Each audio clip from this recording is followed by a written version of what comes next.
Carlson, I think all of you know her, so she doesn't need a lot of introduction. But I just want to say, Meta has been such a lifelong servant of this congregation and of our God. We're really thrilled to have you speaking today. And I just wondered, when did you and Dale join? We moved here in November of '69.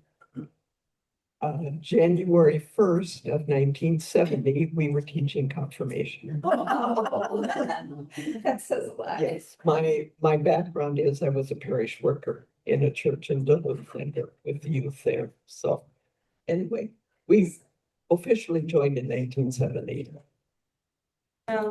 Nita, you've just done so much here in church. I want to thank you. I know your work with the youth. It's just impacted so many kids. Your packaging projects. I mean, I could go on. Those have touched the lives of so many people and volunteers too. So anyway, thank you for all you do. And this is a really important topic today. So I appreciate you being here. Doing this topic today was not my idea. I was asked by the pastors. Sorry without me. So that's why I'm here today. On the screen, if you turn around, you see that lady there. That lady and I have been friends since 1962. When we went to Lutheran. Behind you. Right there on the screen. Barb Bowles and I went to school at Lutheran Bible Institute, Golden Valley, starting in 1962, and we graduated in 1964. And we both ended up in St. Cloud, not knowing that the other person was here. So it's been interesting. And she did send me a comment, and I am going to read it today. So anyway, a little background about what helped me make this decision of stopping to drive. I taught AARP driver's safety classes for over 10 years. In each class, there was a section in giving up driving. Also, I had one of my daughters tell me she did not want to sit in the courtroom because I made a bad decision. She at the time was the bailiff in the courtrooms, and I'm sure she heard many stories in which she could give me that information, Kathy. You know who I'm talking about. Anyway, for myself, I was having trouble with dizzy spells, and it concerned me. What if this happened while I was driving? What would I do? One day I stopped at a store that I didn't normally shop at, and I came to leave the parking lot, and I could not think how to get to my next destination. And that was the day I decided to stop driving, as I felt I was a danger to others on the streets. I made an appointment with my physician assistant and told her my concerns, and she agreed with me. So she wrote a letter stating that it was time for me to stop driving. I will talk later about what I did next. I received an email from my friend Barb. She said, I gave up driving 4 years ago. Dickinson transit system that takes me where I need to go, and it costs only $4 each way. Barb, it only costs $2.50 here each way. She went on to say that she was glad that she was not driving, as she was having trouble with double vision, and it would have been scary if I was driving when it happened. It's important to plan for doing this and to have the assurance that you can get to the places you need to go. Giving up driving can be a very difficult decision. You may feel that you're giving up your freedom or independence. You may feel that you'll become a burden to family or friends, getting you to places you need to go. Maybe you're asking yourself, what are things you need to be checking about your driving? Each one of you, I think, has a handout that talks about checking. If you're having problems with driving, checking those different things will give you an idea. It's from Hartford, and at the bottom of the page is a email address where you can go online and you can get this booklet, We Need to Talk, or At the Crossroads. And this is talking about a family conversation about Alzheimer's disease, dementia, and driving. So these are both free. You can go online and get the information. Are older drivers at risk? And I'm reading this from We Need to Talk. For older drivers, the rate of fatalities increases slightly after the age of 65, significantly after the age of 75. This higher rate is due to the increased inability to withstand the physical trauma that often occurs with age. You may say, well, I don't drive in high traffic. I drive only on side streets. Drive slower. Do not drive at night. Maybe there are other things that you have decided not to do. But crashes happen on side streets. If you are driving below the speed limit that's posted, you are as dangerous as the person that's speeding. I had heard this and I didn't believe it, so I called law enforcement and they agreed. You need to drive the speed limit that's posted. Some of the other things you need to consider. Am I taking medication? Can this medication affect my eyes, my hearing, my reflexes? Making quick decisions. Do I have slow reflexes? Difficulty moving my leg from the gas to the brake? I was told of a person whose her leg was so weak that as she was driving, she had to lift her leg from the gas to the brake with her hand. Fortunately, she's no longer driving. She uses a dial ride. Okay. Do you confuse the gas with the brake? I had a relative this happened to. She drove through the garage and into her lawn. She repaired the garage and the car and gave her car to her son.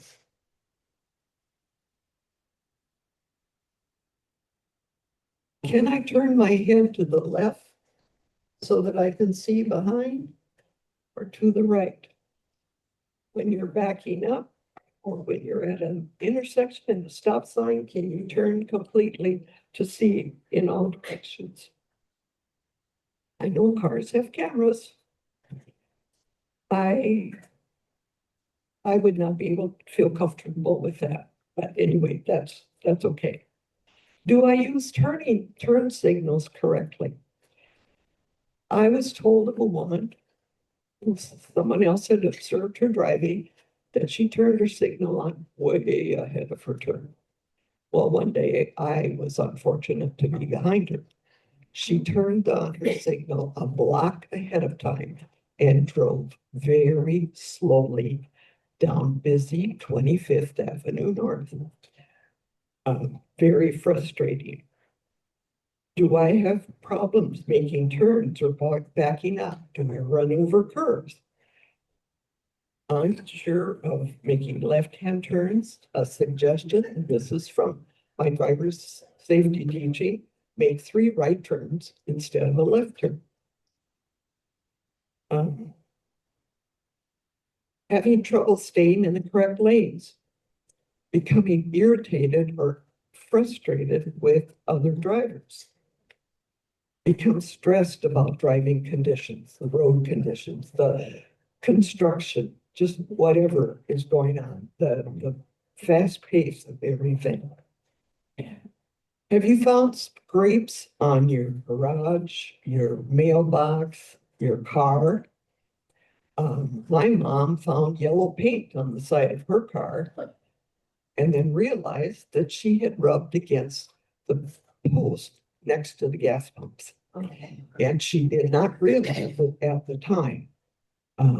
So anyway, Unfortunately, she didn't give up driving then. Have you had people tell you that they're concerned about your driving? And use the list that I gave to you to make some of your decisions.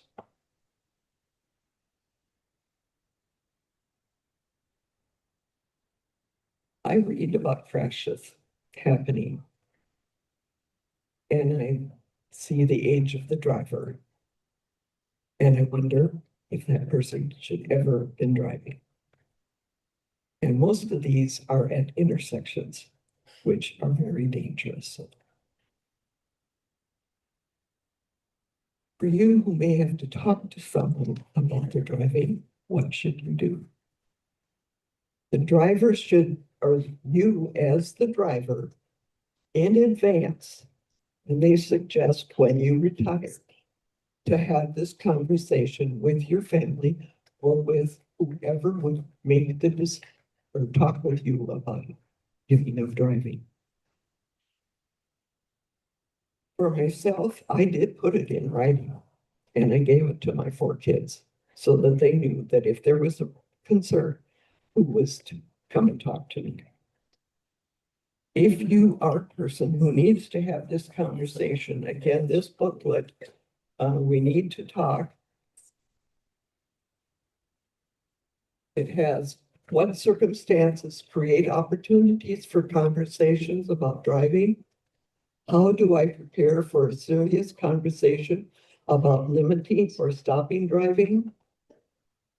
How can I encourage an older adult to plan for use alternative transportation?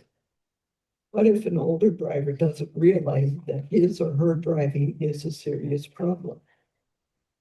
Is there a test that can determine if someone is a safe driver?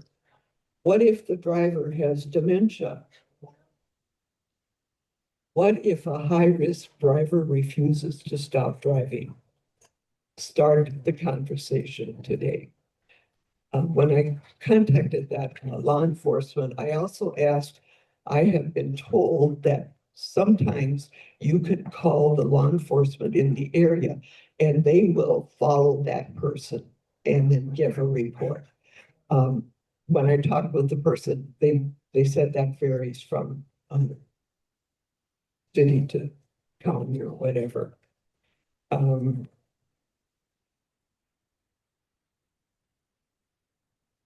But yes, if you don't have internet access, there is an address that you can mail requesting this booklet or both of those booklets. They are free. Okay, what about Dial-A-Ride? There are other services in this community, but I only use Dial-A-Ride, so that's what I'm going to talk about.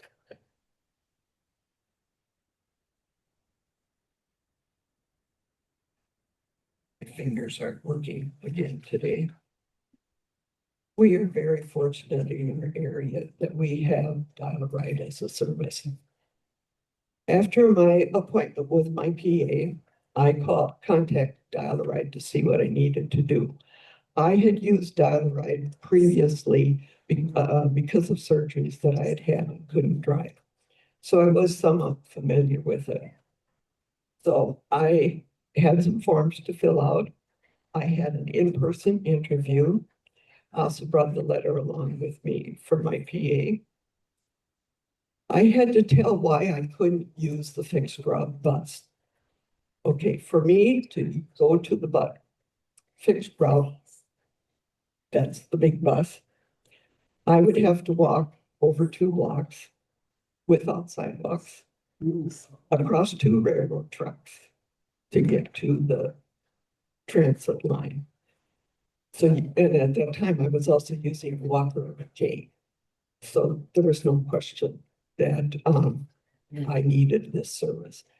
They did contact me again this year. I had to refill out the form and all of that. And again, because of still no sidewalks, 2 blocks, 2 railroad tracks, I was again approved for another 3 years. Using Dial-A-Ride is great. I no longer have to purchase gas. I don't have to have regular or long-term maintenance on my car. I don't have to purchase insurance, license fees. I don't worry about ice, snow, rain, parking, running the car to warm it up. If I'm not reading a book, I can enjoy the scenery and not have to worry about concentrating on my driving. The bus is warm in the winter and cool in the summer. They pick me up at my door and they drop me off at the door of my destination. Schedule a ride. If you go through, you'll get this booklet. And it's full of information. I need to make my arrangements at least 24 hours ahead of time. But it's better to make them much further ahead if possible, because then you may not have to wait as long for a bus or be on a long bus ride. I'll share with you and you can schedule up to 7 days. So I take my calendar and I figure it all out. They cover St. Paul, Sauk Rapids, Sartell, and Lake Park. I need to figure out how long I will be at a location. I need to schedule when I will be picked up from my home and to return home. And it must be at least an hour from the drop-off time to when they pick me up to take me home. With medical appointments, you can do a medical return. And that is that when you're finished with your appointment, you call, dial ride, and ask for a pickup. I did that a few times. But one time, I did the medical return call, and I had a long wait of almost 2 hours. So since then, when I have an appointment, I ask how long is it scheduled to be? And then I'll add a half hour or so onto my pickup time. And it's working great. I've not had a problem. I have,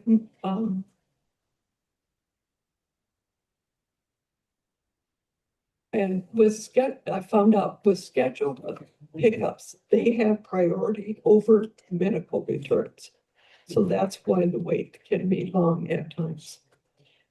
Okay, I live in Sauk Rapids.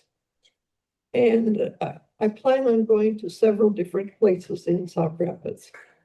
So I give the destination of the first place I'm going and the time I need to be there.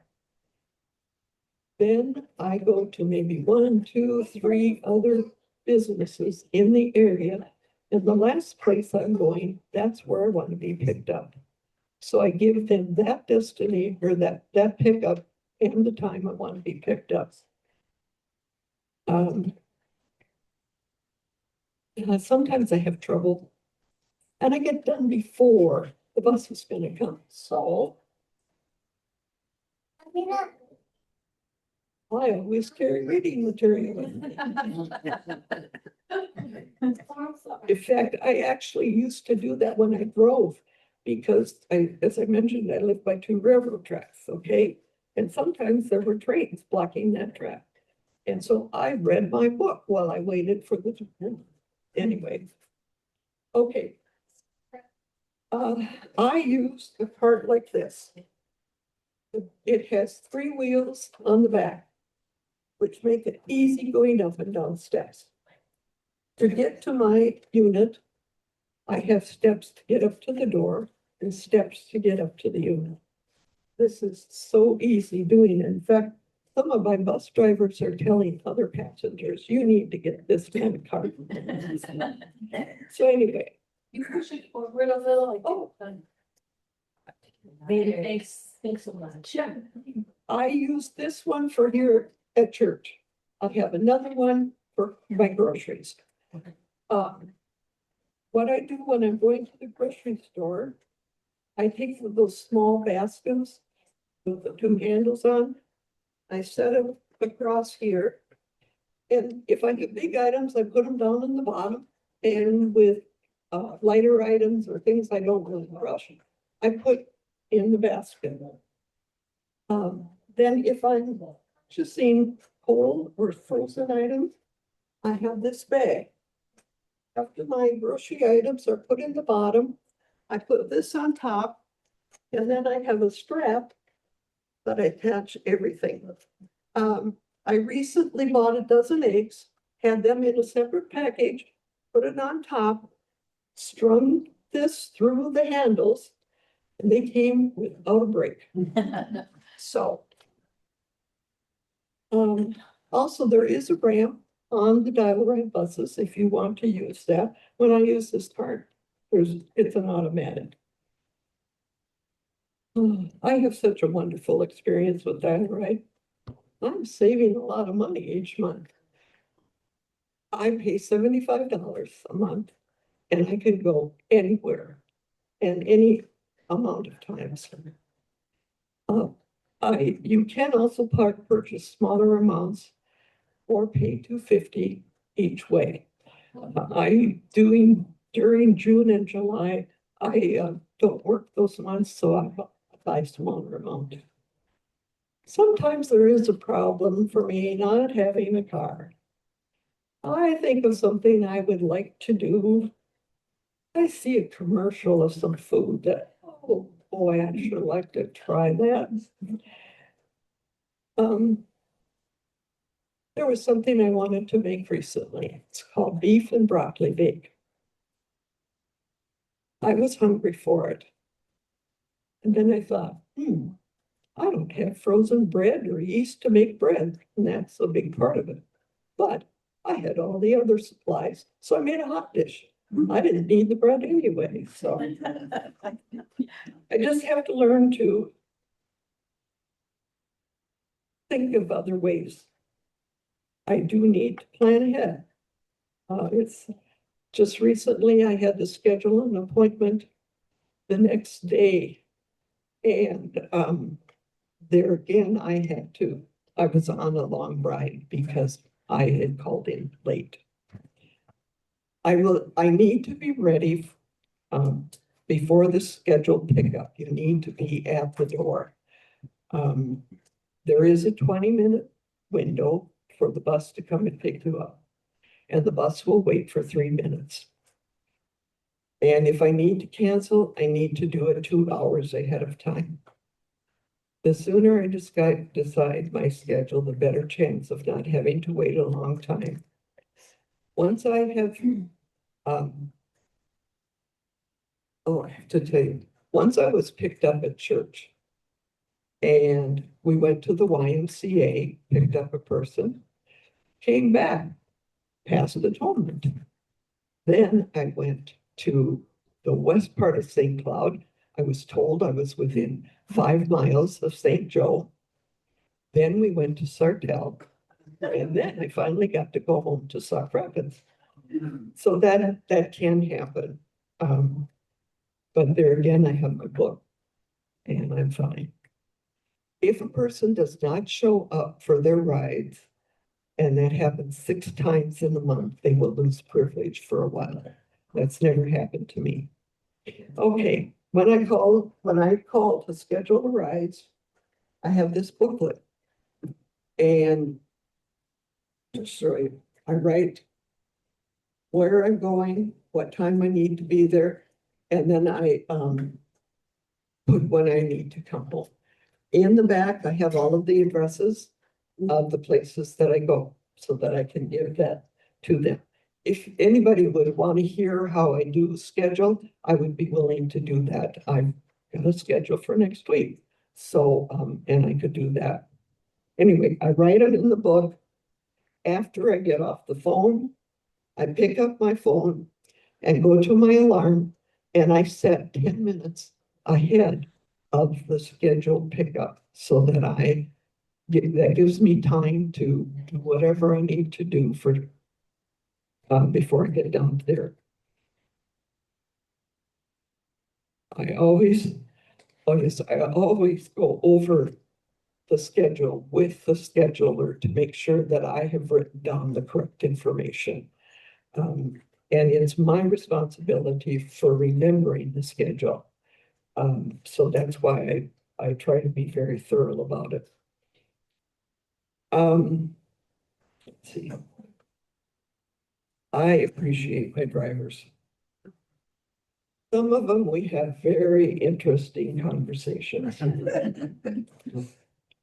Some of them, because I've been picked up at a church, feel that I'm real knowledgeable about religion.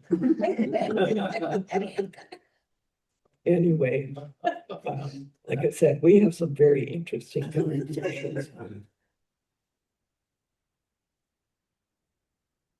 Like I said, I appreciate the drivers so much.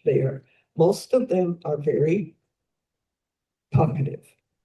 There are some who say good morning, and that's about it. But they get me to where I need to go. So,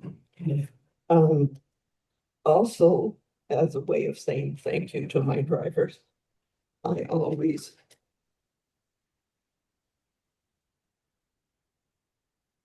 have candy. It's my way of saying thank you to them in a small way. I had one of the drivers just this last week say, "You paid for that out of your pocket?" You know, no big deal. Well, he said, "I told my wife about this woman that gives us candy all the time, and she pays for it herself." And the wife said, "You give her some money." I said, "No, it's not necessary." He said, "Well, the next time I pick you up, I'm gonna give you a 10.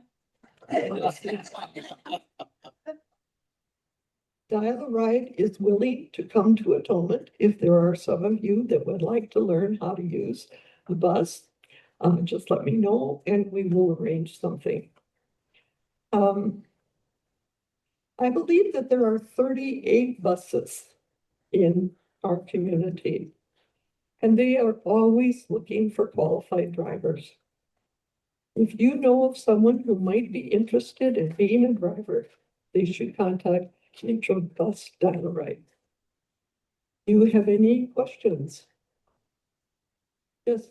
Do they allow dogs or pets? Yes, but they have to be secured. Okay.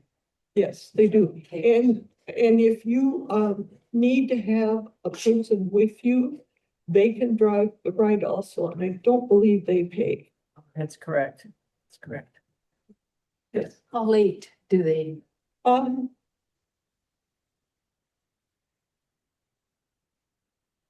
think it's in here. Yes, how early and how late? Oh, okay, let's see, traveling.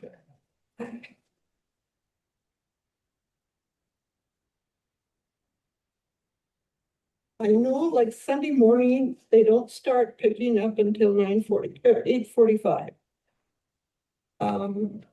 And Sundays, they also don't run as late. I think it's 10 o'clock on weeknights and Saturdays.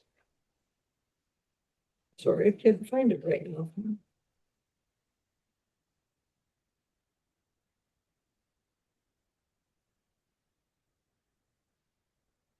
I know that I go to the Paramount quite a bit, and I can't go on Sunday afternoons if the performance is later in the afternoon, because Dial-A-Ride, I think it's 6 or 6:30 that they stop on Sundays.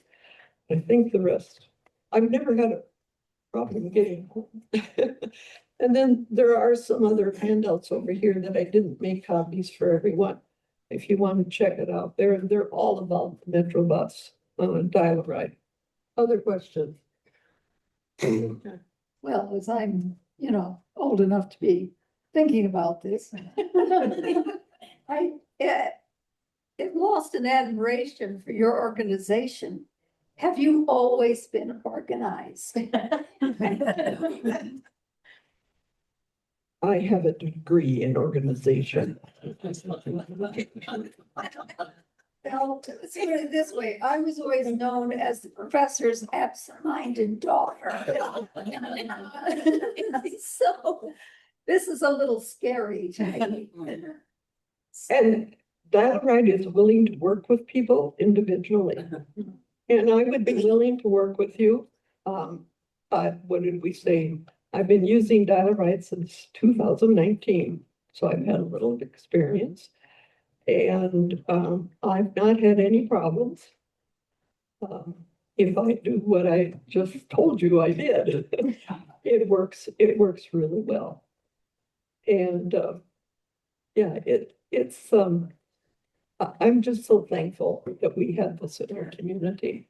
And I feel bad for people who live outside of the St. Cloud, Wayne Park, Sarkale, Sauk Rapids areas, because they are very limited with what they can use for services. Yes, Do you know anything about everything? I see TRICAT bus coming down and picking up people in my. I don't know anything about TRICAP, but I do know that they do pick up. Yeah, they do mostly outside the county. Hey, Oh, okay. Outside, what was it? They do mostly outside the county limits. Outside the county. So they'll do what Dial-A-Ride does not do. Different. except we're in Stern County. so- Right, because I worked for them for a while. Okay, So we service all Benton, part of Benton, Uh-huh. Sherburne, or part of Stearns. Just this. The outside, That's it, yeah, yeah, of what, yeah. okay. and they're not as flexible, I take it, as Colorado. No, because it's a further travel. Further travel. Okay, thank you.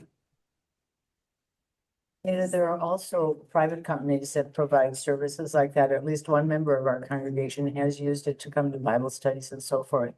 Of course, it's quite a bit more expensive. I don't know what the fees are, but that's something to keep in mind too. Yeah, It's more like a cab service. yeah. Like I said, there are other services. We have quite a few services here in St. Cloud. But I've only used Dial-A-Ride, so that's the only thing I can talk about. Is there a test that someone can, will the, when you go in for your driver's license? Is there a test they will do to test your reflexes and fast? They did not for me. I don't think they do. I do know that if it's winter, they want you to be wearing winter clothes. Now, why, I don't know. Anyway, that, I've been told that. I did not experience that myself. So anyway, yes, I do know that Center Care, their physical rehab section has a program where they will assess driving abilities. okay, yes, and that is suggested in this one. About things that you can do to assess whether you are a capable person. And there again, that there's a fee with it. Maybe the insurance company will pay that. But anyway, that is something that you can have done to make sure that you're safe and that you're safe to all those that are on the streets. I looked for the schedule for Dial-A-Ride, and it's Monday through Friday from 5 a.m. to 10:15 p.m. Saturdays from 7:45 a.m. to 6:30 p.m. and Sundays from 8:45 a.m. to 5:45 p.m. Okay. Yes, Sally? Well, you know what you notice now with all the new cars and the backup camera and, you know, you got your map up here in front of you, which can be distracting. And the older you get, I think the more all this surrounding stuff is hard to deal with. And I know when my neighbor thought she was in thought she was in reverse and drove into Walgreens. She didn't break anything, just her car. She just said, well, there's no way I'm gonna get another car. I mean, everything I'm gonna get's gonna have all these other features that are, you know, and I even find myself sometimes looking over and thinking, what am I seeing there? Yeah. And then you know, you gotta get back to what you're doing. So Yeah, my one daughter has a car that has all of those whistles and bells, and I get frustrated and I'm in the passenger seat.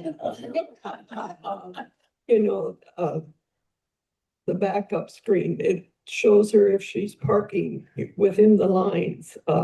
If there's a car beside her, a beep goes off, or this side, the beep goes off, and that's not for me. It's just too much stuff to try to keep track of. I think another thing that's kind of dangerous for you, and don't make any difference, it's for everybody, but it's people on the phone, Oh, you know, driving on the phone. That they go, even though it's against the law, they still do it. So, yes, I agree. Or even drinking or eating, those are all distractions. You've got one hand that is holding something, hopefully just one hand, and the other hand on the wheel. But you don't have the control of that wheel if you're eating or drinking. So when I was driving, I used to have long straws that if I was at a stop sign or something, I could quick take a drink. And not have to pick up anything. So any other comments or questions? Just have a comment or a story about my dad. You know, I think sometimes people get reinforced for how long they're driving. And then people say, oh my gosh, my dad happened to be 93 and he was still driving to St. Cloud and also to the cities to see my brother that was in the cities. And he had taught the 55 Alive classes. He felt very knowledgeable. He was very sharp yet. But I started noticing just a few things. And then he was at our house for, I think he'd come just to be at Mother's Day with me. And after we had lunch, it was sunny, it was warm, he had just eaten, he fell asleep. Or the doctor said he may have had a mini stroke, but he sideswept a semi. And he ended up in the ditch or the medians. And thank goodness he was taken to, I can't remember where that was, somewhere along 494 or 94. And I got a call and I went and he was fine. He was shook, but he was fine. And he said, I'm going to sell my car. And it was really a big deal for him because he loved his cars. He took care of them. He always talked about his new cars. And it was a lot of attachment to that and to the mobility and everything else. But what he did then was he sold the car and then he used the money to bring all of his grandchildren who were scattered 6 different states home for a gathering in the summer. And so it was his way of letting them all know that, I'm done driving. It's hard for me, but yeah. And so after that, then he just relied on things like I wanted to make that decision before I did something like that. yes, and that's the thing. Yeah. I had a friend who recently was sitting at a stoplight and the side swept, I can't talk, by a semi truck. Her car was totaled, but she's fine. But then she had to rent a car and she parked her car, went in, did whatever she needed to do, and she came out and somebody had damaged the rental car. Oh. So to her, I'm wondering, is it safe for you to be on the road because of others? So, so anyway, you just never know. But for me, I'm happy with the decision I made and do it again. So I'm hoping that I will be wise enough to make the decision for myself because I had to make the decision for my mother and that was really hard. Really hard. yes. Don't put your kids through that. Yeah, and that's why it's suggested that you, as a driver, start the conversation with your family or whoever. will have to make that decision. Some say that if they're married, they'd rather hear it from their spouse. I don't know. if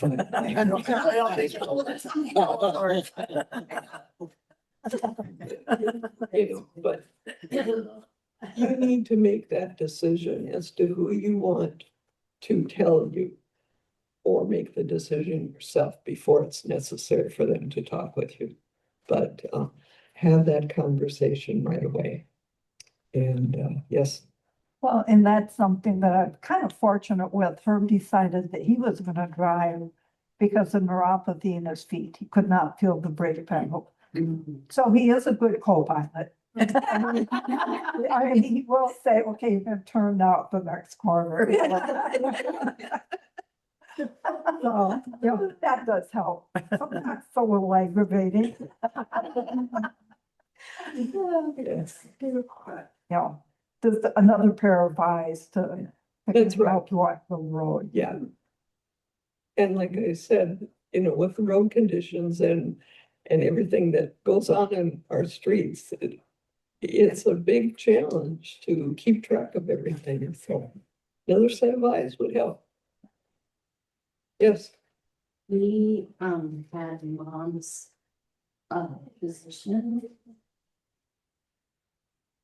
Like an email to UNB or something like that. Basically, they got to tell mom she couldn't drive anymore. yeah. So they would not renew her license Yeah. because we had already been concerned for a year. Yeah. She was doing the driving really slow. Yeah. And I was trying to let her still drive.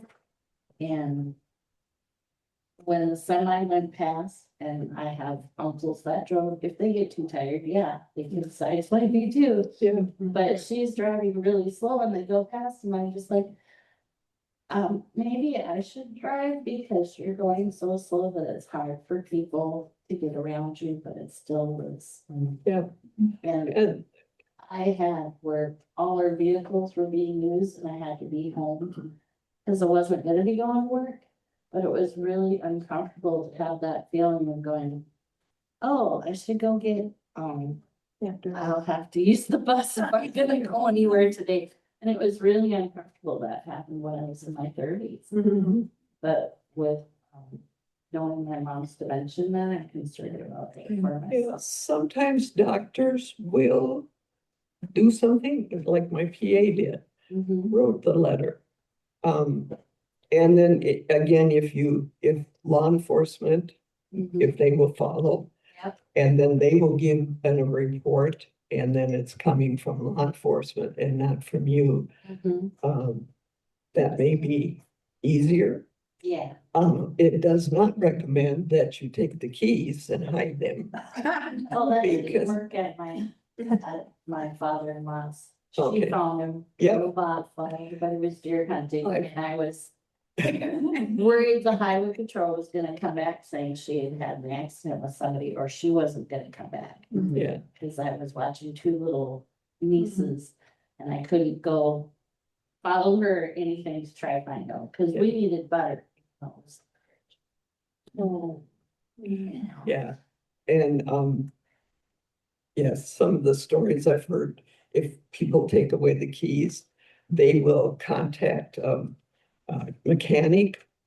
Okay. If they disable something on the car, they'll call a mechanic and the mechanic will fix it because they didn't know it was done intentionally.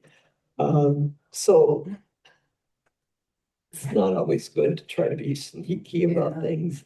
To me, it's best to be honest. What do you do about your real ID or your ID for traveling? Oh, You still have an identification. I have, Is that through the DMV or? what? Yeah. yes, I had to go get, it's a picture ID. Minnesota ID card. Okay, Yeah. okay, I wanted to get the enhanced. right. They required too much information. They did. My marriage certificate had what my married name was, but it didn't have what my maiden name was. Oh, So they wanted me to go to the county where the life driver or the marriage license was issued to have them verify my maiden name. Okay, I was married in South Dakota. It would have been over a 300-mile trip to go. I just renewed my passport. Yeah. No question. And even when I got my passport originally, it was nothing like what they were putting me through. I had in 3 or 4 different forms of information. Yeah. Yeah. And why they wouldn't accept the marriage certificate, I do not know. It was very frustrating.